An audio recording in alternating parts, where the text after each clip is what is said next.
Alternate title for this episode, Freaky Jerrick.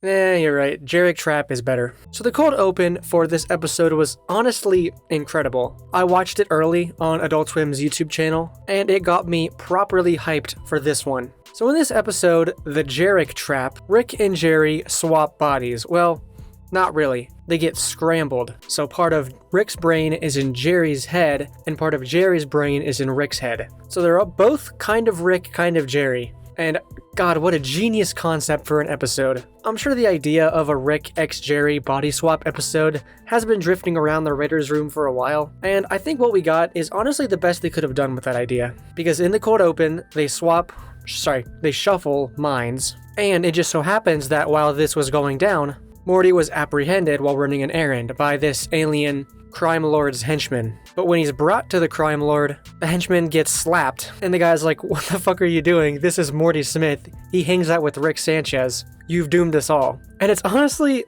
it's such a good character dynamic. This episode, more than any other, just writes itself. Seriously. Because now Rick and Jerry have to team up to save Morty, and then of course they end up becoming best friends. And the whole thing spirals out of control. It's fantastic. I think it's really interesting. In the behind the scenes clip for this episode, the writers would refer to Rick as Rick Body and to Jerry as Jerry Body, because they're not individuals anymore. They're both sort of the same, which is a really weird thing to do, but it's also cool. The voice actors definitely had fun with this one. Car, electrocute Jerry if he gets in the front seat. Car, engage castration protocol right now! You know, it's totally in Rick's character to get so upset about someone questioning his intelligence, because you gotta remember, last time that happened, Rick made them suffer. Every Rick has a vat!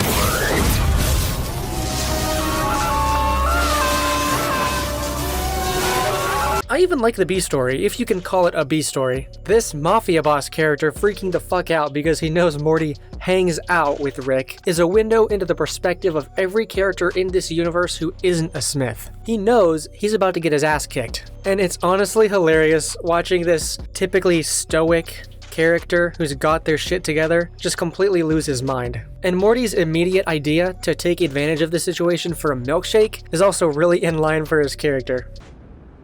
My milkshake is empty! Okay. Seriously, this episode writes itself. The characters are so fun to watch. The writing is so natural. I could swear that this is just the voice actors just having a day off, and they just captured some random argument. I don't know, it's awesome. The real standout element of this one, though, was the comedic timing. The comedic timing in this episode was completely locked down. Rick Body gets to where Morty is, and he introduces Jerry Body, and the first thing he says about him is that he's gay. This is my assassin, deadliest man in the galaxy, and he's gay. Why am I gay? Whoa. That is hilarious. Look, I can't believe that one got past S&P. Rick and Morty in their episodes tends to do a lot of meta complaining about S&P being on their back. Remember the train episode, the story train? That was one of the main things it was getting at. They're on too much of a leash. And I can't believe the, calling someone gay remark with even the slightest hint of undertones of it being in a negative way. Can't believe that made it into the episode, but the comedic timing is just so good. Because of course Jerry just gets pissed off immediately. He's like, what? Why am I the gay one? It's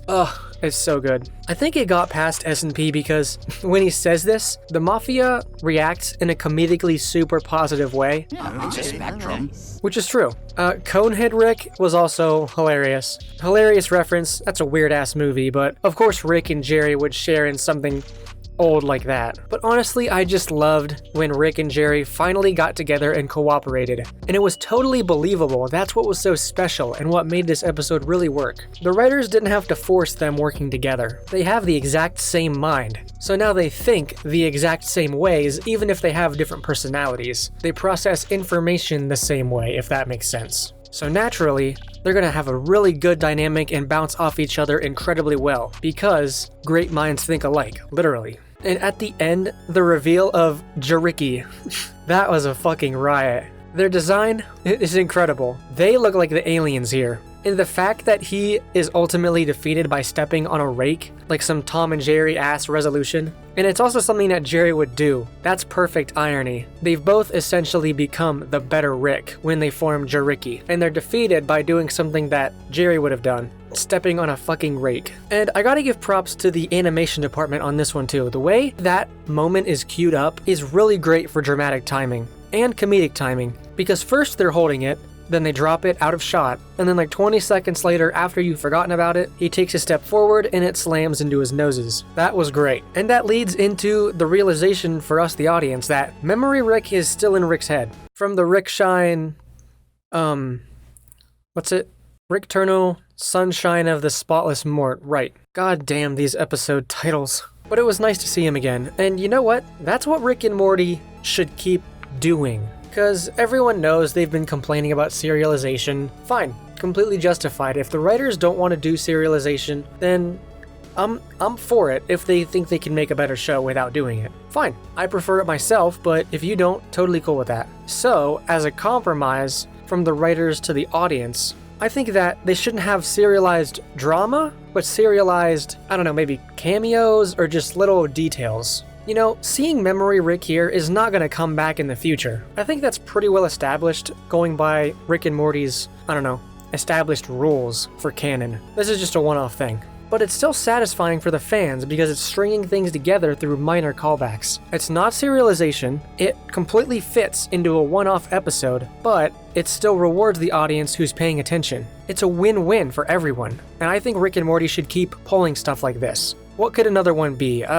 Maybe don't do Incest Baby. They tried to do that with Incest Baby, and God, they need to... No, not that one. I don't know. Have the president talk about lightsabers again, or... I don't know. Have a little Gotron in the back of a... You know, I'm picking, like, all of the worst episodes to call back to. Maybe not. I don't know. Maybe have a clone family from Mortyplicity that didn't die, or something like that. It's not true serialization. It's not gonna matter, but it's just a nice callback. So in the end, guys, this episode was phenomenal. I didn't want to spoil too much of it because you should really go watch it yourself. All of the jokes, they just hit.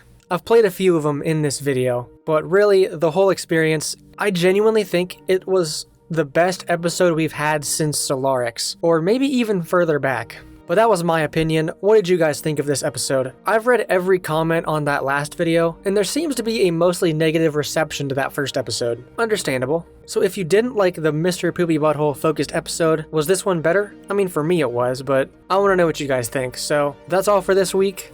Be back next week with that President episode. My name is Candles. See you later.